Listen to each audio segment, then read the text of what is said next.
What's up, guys?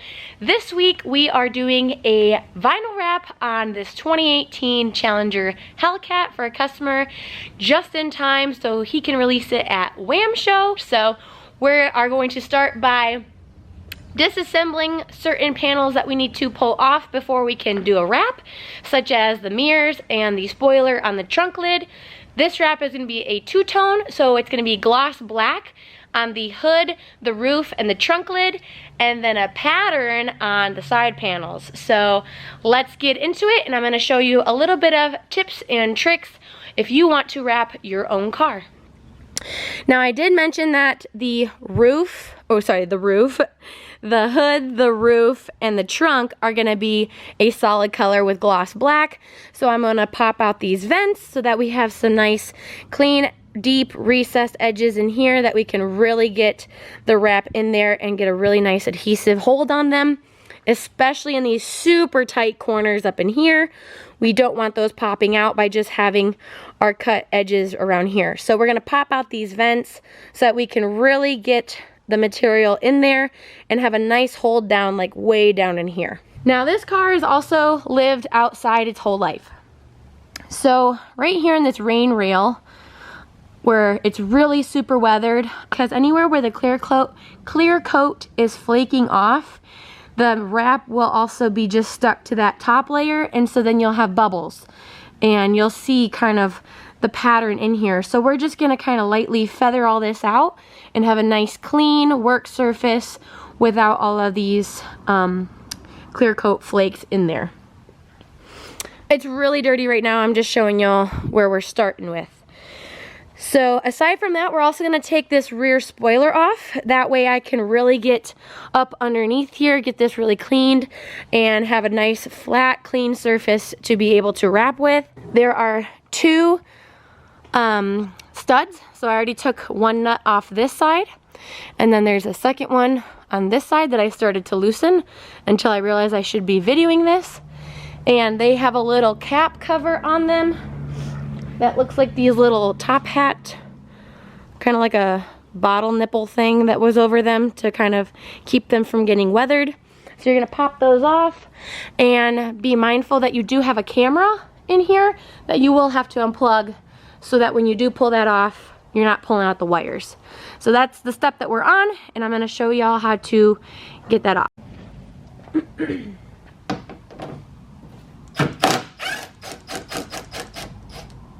So now we're going ahead and pulling out all of these little push fasteners so that we can remove this trim piece, like this carpet piece. I have a couple different types of prying tools for these connectors, so we're just going to kind of see which one works best, because a lot of times I can't really get these to fit in certain areas. So we'll try to get this one under here. Oh, well, that one came out fairly easy. This one's missing. That one, that's recessed in there, so I'd have to use something more kind of like this shape to really get it pulled out. I don't want to pull on. Yeah, carpet there. This one might be a little bit easier just because of how it's shaped. So there's some on this side. Okay. Maybe up in here. Oh, this one's already kind of loose. There we go. And here. So now we're going to take this one down. That way we can get to this back side here. Alright, so we're going to disconnect the camera, which is this gray one right here. You can follow the wire that goes all the way up inside of here. We're just going to push in on the tab, pull back. That'll disconnect that, and we'll pull it out with the rest of it. Now, the only two screws are on the sides. The rest of these are white body clips that are like the squeezy push ones. And so you can kind of see some in the corner over here. I'll grab the camera and show y'all. But we don't want to break those, the little tabs on them. So we're going to try to gently squeeze them together and put pressure on it and pull it up simultaneously so that we don't break them.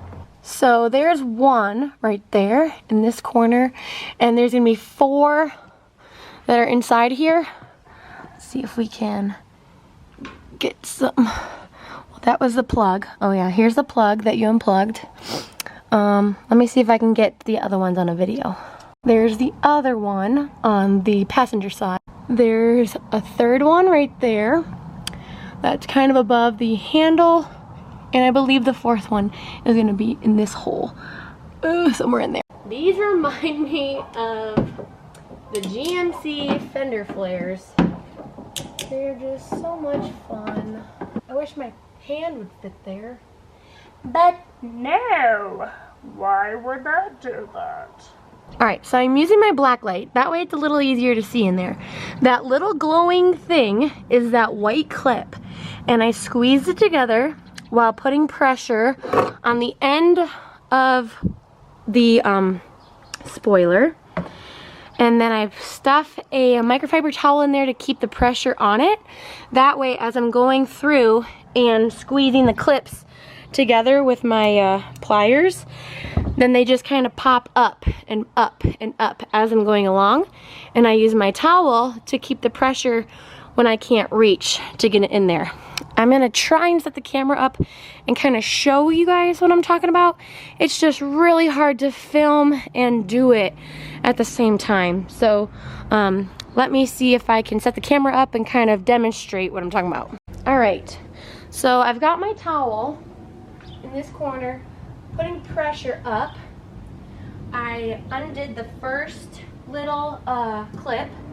Now there's 4 total. I know that the other one is going to be in the same spot over here in this corner. And so now the second one is going to be somewhere in this area. And it's really hard to see. Okay, it's right there. So I'm going to try to get in there probably from this access hole. And get the my big handy dandy long. These are Pittsburgh ones, so I got them from Harbor Freight. And we're gonna try to pry on that one. I'm gonna probably just crawl on in here. It must become one with the car. That way I can kind of get some pressure on here while still pushing up on our spoiler here. It's really hard to kind of see. You gotta use the access holes in a way to see up in there. That one's definitely out. It just didn't have a nice pop to it like the other 2 did. Okay, so now let's move on to this one. Then we got this one at the end here. So we've got all of them kind of popped out. You can see the gap here, here, here, and here. I've got towels on both ends to put pressure on it without giving it any sort of marring issue. So there's also this double-sided tape inside of here that we're just trying to carefully remove without messing anything up. There we go. Whew. This double-sided tape is gnarly.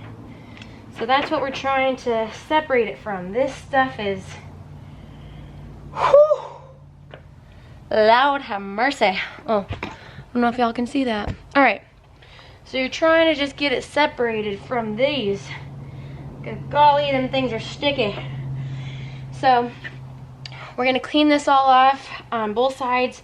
We'll put some new tape back on it that's automotive grade. That way when it goes back on, this is really just to help with vibration. And then that way you don't have your rear spoiler vibrating or moving around and jiggling. So that's really what it's there for. This is the pin I was talking about right here. It's like your pilot hole pin to line everything up better. But so that's what we were trying to get freed up. And man, that one's a difficult one. So we got to pull all this off, clean it really well. When we do go to wash it, we'll just be very careful around the holes so we don't get water inside of them. I would definitely use plastic tools. You don't want to damage your paint. It's really hard to get up in there. but to save it from like scratches and such, I would definitely use plastic tools, non-marring tools. So yeah, moving right along. Oh, and now that I have it off, it's a little easier to see these white clips. So if you do happen to break them, you can just pop them out. They just kind of slide out like that, and you can replace them. That's not a big deal. I don't like to break things, so that's why I didn't pull on them per se, but they just kind of squeeze together like that. So that's what I was using to squeeze them together, and then that way they just pop right on out. But you can replace them, it's not hard. They just slide out and you pop a new one in. But those are what I was squeezing together with the pliers. So these are the little sticky gray crap that we were trying to get off.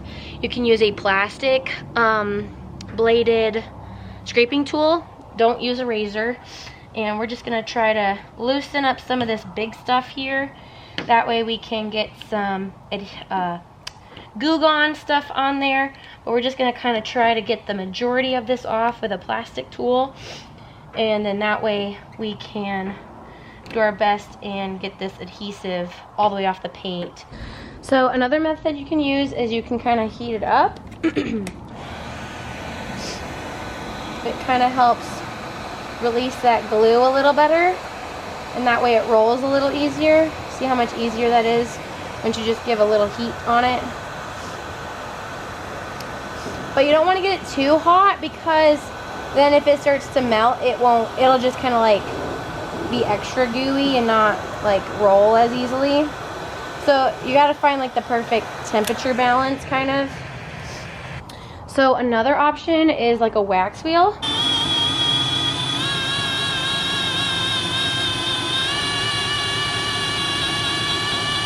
So it'll just kind of like buff the sticky stuff off without damaging the paint underneath. I mean, yes, it does kind of make a dusty mess, but I feel like this is definitely the fastest and easiest way to go about this. So that is my preferred method. I think I got this wheel at like O'Reilly's or Napa, some sort of part store. It's usually in like the body work aisle. Okay, so to remove badges and decals and stuff like this, that are kind of raised out, whether that be OEM lettering like the GMC lettering or the Dodge lettering or emblems like such as this, the easiest way to take them off, I use fishing line and a pair of gloves, and I'll just wrap like floss around my fingers, and then I'll work it behind here. If you don't like the glove and around your fingers method, you can always get one of these. This is actually a kit for removing windshields. So this is actually like wire that you would stick this wire through, say, on either side of a windshield, and then you can hand work it out that way. This is also a really good way of using it. That way you don't have to hurt your fingers. You can just take the wire out. You can just pull them out like this and then replace the wire itself with fishing line. So that's a way I have used in the past. However, I personally feel like it breaks through the fishing line a lot quicker rather than just using my wrapped around fingers, such as with floss, kind of that way. I definitely wear gloves because of the fact that I don't want to chew up my fingers. So that is what I will be showing y'all, how to do that on this emblem right here.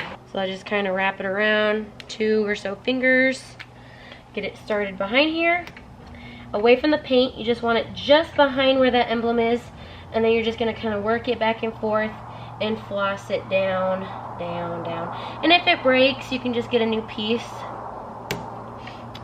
This is a trick that I have found. See how it broke right there? So now we're pretty close, so we should be getting to the point where we can just kind of peel it off the rest of the way. And there you go. And then this piece, I'll use a wax wheel to remove that. That way it doesn't damage the paint. Go over anywhere that I missed. And then there you have it. Like it was never there. Alrighty, moving along, we have both sides debadged. So we have our little badges off, and paint is saved, no damage, nothing like that. We're gonna work on getting the vents taken out of the hood. The two side ones are super easy. They just have two little bolts here and on the other side, and the middle one is a little bit more difficult to get to because of the access hole being so small and really far away.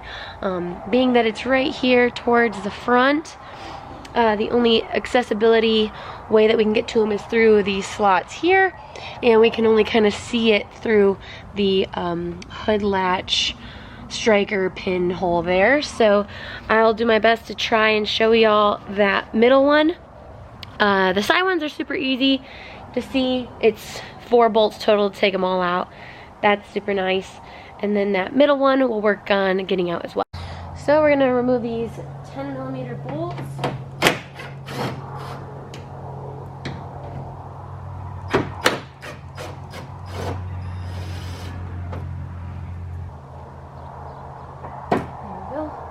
Kind of want to put pressure on this inside one at the top here, pull up and out, because these are what's actually locking them in on these tabs down here.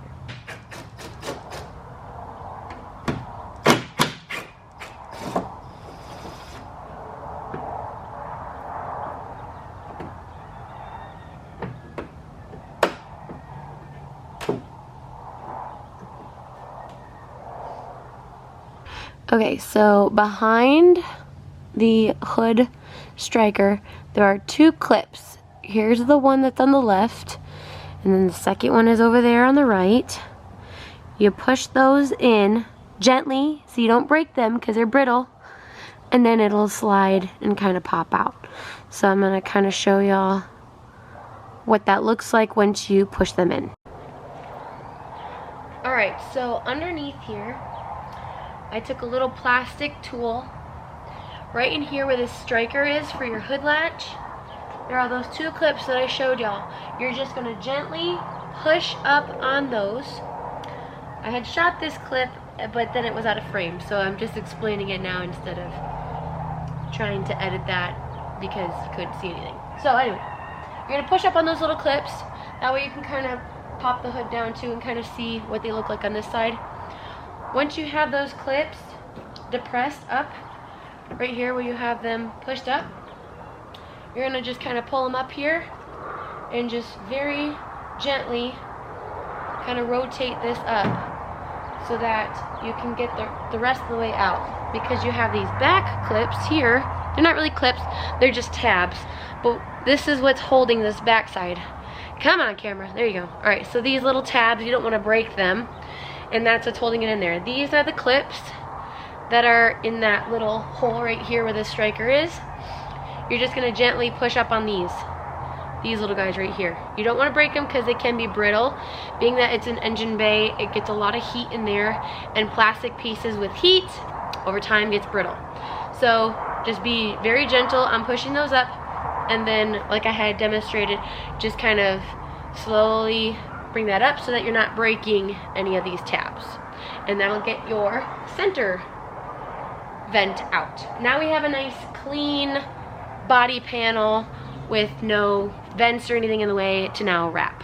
Alright, so our last thing that we're doing as far as the hood, the roof, and the trunk goes, we have to remove this satellite antenna. And to do that, we have to drop down the headliner, which is inside. So that's kind of time consuming. I will kind of show a walkthrough of that. This car has a Starlight headliner kit, so your guess is as good as mine into what I'm gonna find when I start tearing apart. Sorry, not tearing apart. Simply just removing trim pieces to drop the headliner down enough to where I can get my arm in here and get the screws and detach it from the roof. So there's like a screw that holds it on, bolt, and then you gotta unplug it. And then we are able to remove that. That way we have a nice flat surface to wrap, as well as be able to wrap that separately, since that's gonna be really nice, difficult piece to wrap. So that one's gonna be fun for sure, and I'm definitely gonna want to have that off on the side so it's easier to hold and be able to do. All I have are the mirrors, which to take those off I have to remove the door panels, and those will also be gloss black. And then we'll be ready to wash and prep and start wrapping. Alright, sorry I didn't get this on video because it's really super cramped in there. I was able to get the little satellite antenna off without having to pull down the whole headliner. So there was a cover. Hold up, let me grab it. Alright, so you've got this cover that's on the back. You can see that these are all clips in, so they just kind of pull down. One side of it, let's see, that would be this side. So this side of it has these two holes that have these little nuts and plastic studs on them. So these two studs fit into those holes, and then they are held on by these nuts. They are an 11 millimeter. So once I was able to kind of pull down the passenger side, because this side has slots, so they just kind of slide, the headliner fabric slides in around these, and then the front one. However, the driver's side one has two holes, and they fit inside of the two holes. So don't pull on the driver's side, only pull down on the passenger side so that you can get access to these two that are hanging up on the driver's side. You can get an 11 millimeter and take this completely off so that you have room to get to it. But once you have this off and out of the way, you can very easily get a 10 millimeter with like a short stubby socket with a really little wrench or a ratchet and get that off. So once you take this bolt out, then there's two of these clips. Once it's on the vehicle like this, these two are tucked towards the passenger side. You're just going to depress down on this little tab, and that'll do the unlocking on both of them, on this yellow one and this purple one. They don't have like a locking tab. You just press down on them and that'll be able to pull them out, and then you can take the whole antenna satellite off. So now it's looking like this. So we're getting there. I did lift the vent on the glass on the sunroof just because I was trying to like peek my head in there in the front so I could see by the sunshade and see how far back this one sat. And then I realized that I was able to get to it from the back just above where the rear glass is, because it's very close to the back, which I'll show y'all here. It is very close to the back side here, and then coming in here, this is what it looks like inside of here. Let me get my light. Okay, so coming in here, it's right back here. There's two kind of clips that hold up both sides of the headliner. Sorry, let me just kind of get situated up in here. So this module right here is for the heater for your back glass, so don't mess with none of that. And then the hole for it is right there. You can see the hole of where that was. So it is actually pretty easy to get to once you're back here.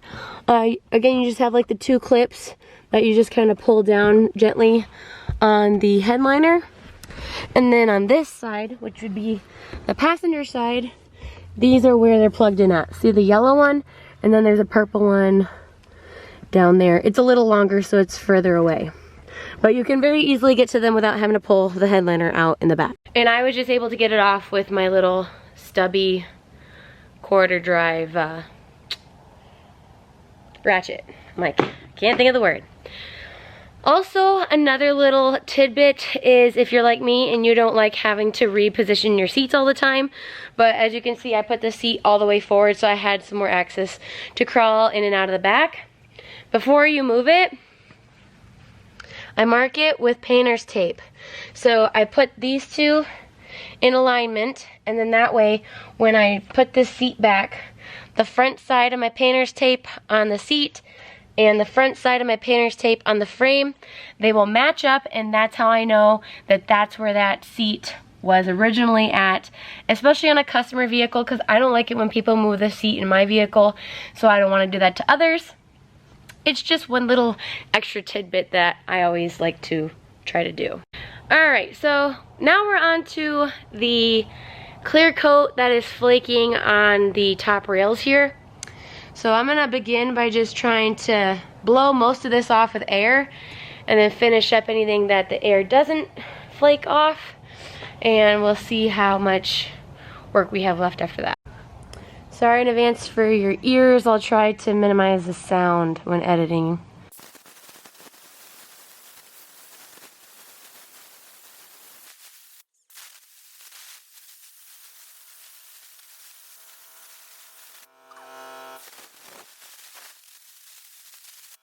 Alrighty, so that is it for today, at least. Tomorrow I'm gonna take the car outside, give it the best scrub it's ever had in its entire life, and then I will get started on the black panels first, which would be the hood, the roof, and the trunk lid. I gotta fix my flag tomorrow too because the zip tie broke. But it's too cold and it's dark outside right now to wash it, and I have to wash it outside because I don't have a drain system in my shop yet. So I will do that tomorrow, and then I'll do a separate kind of clip of the full-blown detail prep wash that I do for every little nook and cranny. Also, the compressed air did a really good job actually taking all the clear coat off. That way it just removed any and all loose flakes on it on both sides. So I think I'm just gonna go with that. I don't want to keep continuing on and overdoing it. I really just needed all the loose stuff off, and then that way the wrap has a solid surface to stick to. And honestly, if it does end up failing, he's more than willing to bring it back to me, and I will take that strip completely off and redo it. That is not a problem whatsoever. So that's all for today so far. Here's the back. And I'll kind of show y'all how I wash it as I go through to kind of block those holes or wash around them very carefully, because especially with this one, we don't want direct water going straight into the air filter. Obviously we don't want water in the cab dripping on the headliner or in the trunk as well. So those little special spots, I kind of just try to spot clean around there, and then when I do a misting or a rinse, I'll use a mist setting and not go completely towards there. So that would be the disassembly thus far. Once I have the black pieces done and we start on the side and the body, that is when I will tackle removing the mirrors and any other things that I deem will need to be removed. I was kind of looking at the rear marker lights a little bit. I might pop those out if it's not going to be too much time labor intensive, and I might do the front one as well, just because I really want to get a nice good solid edge inside of here, and being that these corners are super tight, it's already going to be struggling to stay down. So I might pop those out. And aside from that, I mean, everything else kind of has a trim piece. Even the trunk lid has a really tight trim piece here from the taillight bezel. So all in all, I'm going to try to tuck as much as I possibly can. If I'm not happy with something, then I'll stop and then just go ahead and remove it completely. But for the most part, I'm really trying to keep this car as intact as I possibly can. So that is all for now. Tune into the next video for the next step into what we're doing, which would be the full wash and prep and kind of the beginning and start video of the gloss black being installed. So ta-ta for now. Stay tuned for the next one.